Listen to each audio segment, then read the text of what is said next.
బంగ్లాదేశ్తో 3 T20 సిరీస్లోనూ team India శుభారంభం చేసింది. ఆదివారం గోలేరు వేదికగా జరిగిన మ్యాచ్లో టీమిండియా 7 వికెట్ల తేడాతో బంగ్లాదేశ్ను చిత్తు చేసింది. మొదట బౌలింగ్లో, ఆ తర్వాత బ్యాటింగ్లో సమిష్టిగా రాణించి సిరీస్లో బోణీ కొట్టింది టీమిండియా. బ్యాటింగ్లో Sanju Samson, Suryakumar Yadav and star all rounder Hardik Pandya తుఫాన్ ఇన్నింగ్స్తో ఆకట్టుకున్నారు. ఇక అభిషేక్ శర్మ కూడా ఉన్నంతసేపు దుమ్ములేపాడు, కానీ దురదృష్టవశాత్తు అవుట్ అయ్యాడు.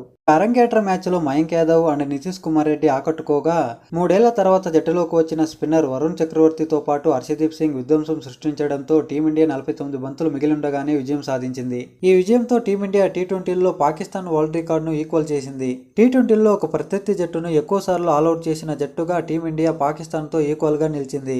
ఇండియా, పాకిస్తాన్ ఆపోజిట్ టీంలను 42 సార్లు ఆల్అౌట్ చేసింది. ఇకపోతే టీమిండియా మరో రికార్డును కూడా తన ఖాతాలో వేసుకుంది. ఈ మ్యాచ్లో టీమిండియా 49 బంతులు మిగిలుండగానే విజయం సాధించింది. టీ20లో 100 కంటే ఎక్కువ టార్గెట్ ఉన్న మ్యాచ్లో ఇది అత్యధికం. అంతకుముందు 2016లో జింబాబ్వేతో జరిగిన మ్యాచ్లో భారత్ 100 పరుగుల టార్గెట్ను 41 బంతులు మిగిలి ఉండగానే ఛేదించింది. ఇక ఈ మ్యాచ్తో అరంగేట్రం చేసిన మయాంక్ యాదవ్ ఏమాత్రం నిరాశపరచలేదు. అతను వేసిన మొదటి ఓవర్ని మెయిడిన్ చేశాడు. దీంతో తొలి ఓవర్ వేసి మెయిడిన్ చేసిన 3 భారత బౌలర్గా నిలిచాడు. ఇంతకు ముందు హర్షదీప్ సింగ్, అజిత్ అగర్కర్లు భారత్ తరపున ఈ ఘనతను సాధించారు. హర్షదీప్ సింగ్ 2022లో ఇంగ్లాండ్పై అరంగేట్రం చేసి ఆ తర్వాత మొదటి ఓవర్లో మెయిడిన్ బౌలింగ్ చేశాడు. ఇక అజిత్ అగర్కర్ 2006లో జోహాన్స్బర్గ్లో దక్షిణాఫ్రికాతో జరిగిన మ్యాచ్లో అరంగేట్రం చేసినప్పుడు తన తొలి ఓవర్ను మెయిడిన్ చేశాడు.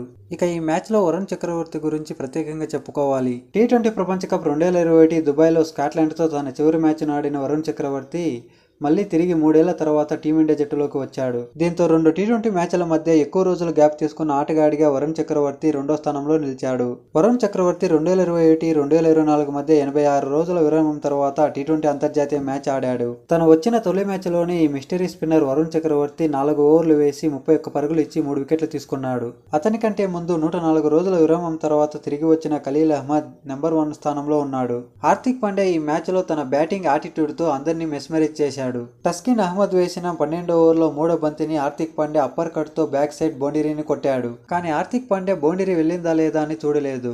బౌలర్ని చూస్తూ బాల్ బౌండరీకి ఎలా వెళ్తుందో చూడు అన్నట్లుగా బౌలర్ని చూస్తూ హార్దిక్ పాండ్యా ఉండిపోయాడు. ఆ తర్వాత బంతి కూడా 4గా వెళ్ళింది. కానీ Hardik Pandya bat hand slip అవడంతో లెగ్ సైడ్గా వెళ్ళింది. కానీ బౌండరీ మాత్రం ఆఫ్ సైడ్గా వెళ్ళింది. ఆ తర్వాత బంతిని 6 కొట్టి మ్యాచ్ను ఫినిష్ చేశాడు. ఇక హార్దిక్ పాండ్యా ఒక రికార్డును కూడా తన ఖాతాలో వేసుకున్నాడు. టీమిండియా తరఫున టీ20లో అత్యధిక మ్యాచ్లను సిక్సర్లతో మ్యాచ్ను ముగించిన ఆటగాడిగా ఘనతను సాధించాడు. అంతకుముందు ఈ రికార్డు విరాట్ కోహ్లీ పేరిట ఉండేది. కోహ్లీ 4 మ్యాచ్లను సిక్సర్లతో ముగించాడు. తాజాగా హార్దిక్ పాండ్యా 5 మ్యాచ్లతో దాన్ని బ్రేక్ చేశాడు. ఇక టీ20 అంటే రెచ్చిపోయే సూర్యకుమార్ యాదవ్ సిక్సర్లతో ఒక రికార్డును తన ఖాతాలో వేసుకున్నాడు. టీ20లో 139 సిక్సర్లతో 4వ స్థానంలో నిలిచాడు. అంతకుముందు జాస్ బట్లర్ 137 సిక్సర్లతో 4వ స్థానంలో ఉన్నాడు. ఇప్పుడు దాన్ని సూర్యకుమార్ యాదవ్ బ్రేక్ చేశాడు. సూర్యకుమార్ యాదవ్ కేవలం 69 ఇన్నింగ్స్లోనే 139 సిక్స్లు బాదాడు. ఇక ఈ జాబితాలో హిట్ మ్యాన్ రోహిత్ శర్మ 205 సిక్సర్లతో మొదటి స్థానంలో ఉన్నాడు. ఇక ఈ మ్యాచ్లో వాషింగ్టన్ సుందర్ కూడా ఒక రికార్డును తన ఖాతాలో వేసుకున్నాడు. టీ20లో 50 మ్యాచ్లను పూర్తి చేసుకున్న సెకండ్ యంగెస్ట్ ఇండియన్ ప్లేయర్గా నిలిచాడు. 25 సంవత్సరాల 1 రోజుతో 50 గేమ్లను పూర్తి చేసుకున్నాడు.